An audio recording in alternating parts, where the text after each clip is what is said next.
কত চমৎকার ইসলাম! শেখায়নি এমন কিছু নাই ভাই। পৃথিবীর সবচেয়ে সভ্য, সবচেয়ে ভদ্র মানুষ হতে পারে একজন মুসলমান শুধু কোরআন হাদিসকে অনুসরণ করলে।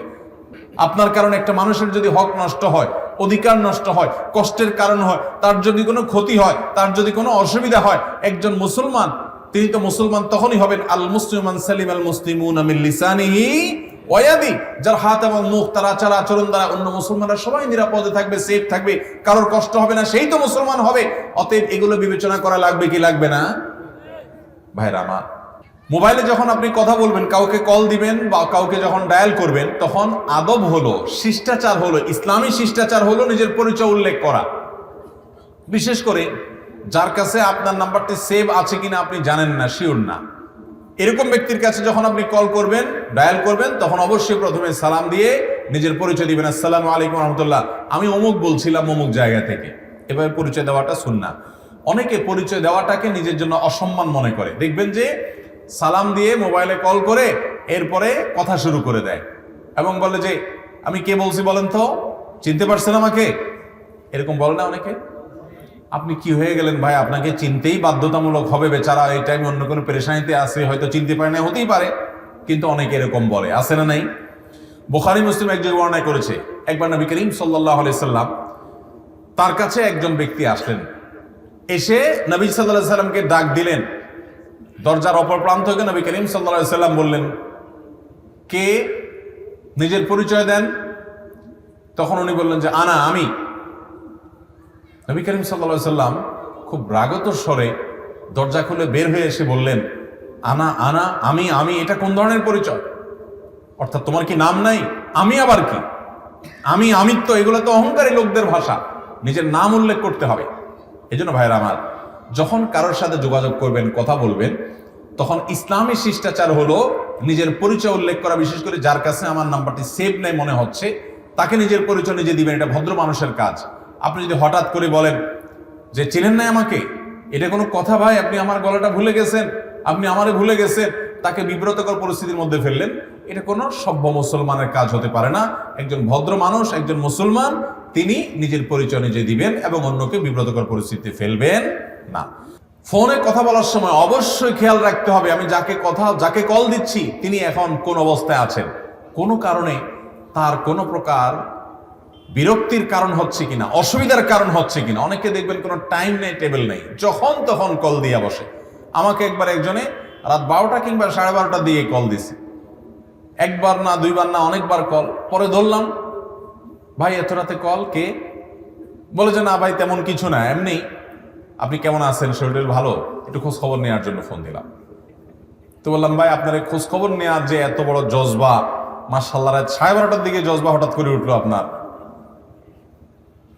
এখন তো আমি শুয়ে গেছি অলরেডি।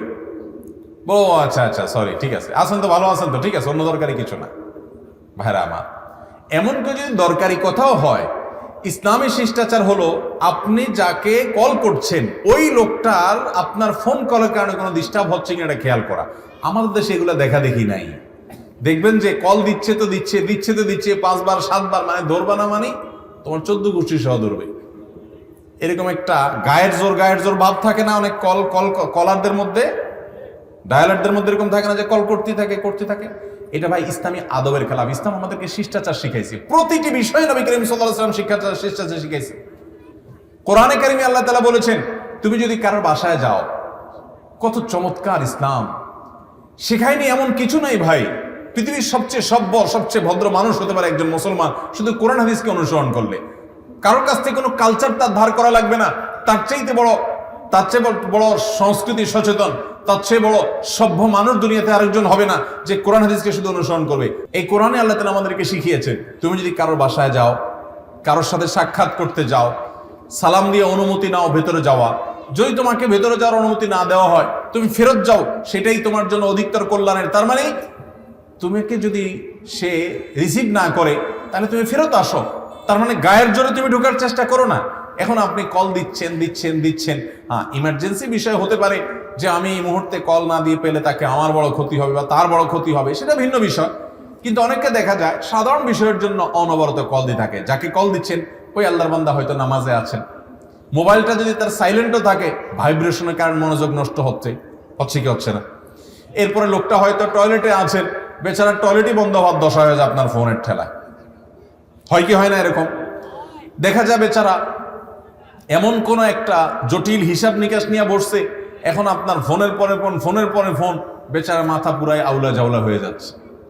তাহলে আমাদের এই যে অতিরিক্ত কল করা, অতিরিক্ত ডায়াল করা, বিশেষ করে সময় বিবেচনা না করা, যে ওই লোকটা হয়তো কোনো কারণে এখন ধরতে পারি নাই, সে বিষয়টা মাথায় রেখে ঠিক আছে আমি একটু পরে আবার দেই, এটা আমরা জানি না। ভাইরা আমার, পৃথিবীর অনেক দেশে, এমনকি মিডিল ইস্টে, সৌদি আরব সহ মিডিল ইস্টে আমাদের প্রবাসী ভাইরা অনেকে জানেন, সেই দেশে সহ গোটা দুনিয়াতে, সারা পৃথিবীর বেশিরভাগ উন্নত দেশে, উন্নয়নশীল দেশে দেখবেন যে মানুষ একে অন্যকে সহজে ফোনে কল করে না।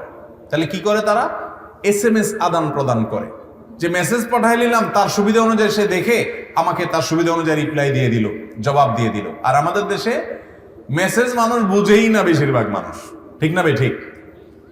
মেসেজ SMS আদান প্রদান করা বুঝেই না, ডাইরেক্ট কল। সে কি ঘুমে আছে, সে কি নামাজে আছে, সে কি কোনো ডিউটিতে আছে, সে কি কোনো গুরুত্বপূর্ণ হিসাব নিকাশে আছে, বেচারা কি কোনো টয়লেটে আছে, দেখা দেখি নাই, কলের পরে কল, না ধরলে আবার চেতা যদি রাগারাগি, হ্যাঁ আমার কল ধরলেন না। এই রোগটা আমাদের মধ্যে আছে না নাই? ভাইরা আমার, মোবাইল ফোন ব্যবহারের গুরুত্বপূর্ণ একটি আদব হলো যে আমি কল করার সময় হিসাব নিকাশ করবো এখন টাইমটা কি। বিকেল 4টা বাজে, তাহলে তো এখন নামাজের মধ্যে থাকার কথা লোকটা, হয়তো তিনি নামাজে আছেন, তাহলে এই টাইমে আমার কল দেওয়া উচিত হবে না। এখন রাতে 11টা বেজে গেছে, তাহলে এই টাইমে হয়তো বেচারা ঘুমায় আছেন, আমার এই সময় কল দেওয়া ঠিক হবে না। ভাইরা আমার, আপনারা হয়তো মনে করেন যে এগুলো একটা বিষয় হলো, ওয়াজের বিষয় হলো। ভাই, একজন মুসলমানের জন্য এগুলো ছোট কোনো বিষয় না, এগুলো অনেক বড় বিষয়, কারণ বান্দা হক এর সাথে জড়িত। আপনার কারণে একটা মানুষের যদি হক নষ্ট হয়, অধিকার নষ্ট হয়, কষ্টের কারণ হয়, তার যদি কোনো ক্ষতি হয়, তার যদি কোনো অসুবিধা হয়, একজন মুসলমান, তিনি তো মুসলমান তখনই হবেন আল মুসলিমান সালিম আল মুসলিমুনা মিন লিসানিহি ওয়া ইয়াদি, যার হাত এবং মুখ, তার আচার আচরণ দ্বারা অন্য মুসলমানরা সবাই নিরাপদে থাকবে, সেফ থাকবে, কারোর কষ্ট হবে না, সেই তো মুসলমান হবে। অতএব এগুলো বিবেচনা করা লাগবে কি লাগবে না? ভাইরা আমার, আপনি যখন এভাবে হিসাব নিকাশ করে চলবেন, আপনি ভালো মুসলমান হতে পারবেন, আপনি মানুষের কাছেও প্রিয় হতে পারবেন, আপনি আল্লাহর কাছেও প্রিয় হতে পারবেন। আমরা এগুলো খেয়াল করবো তো ইনশাআল্লাহ।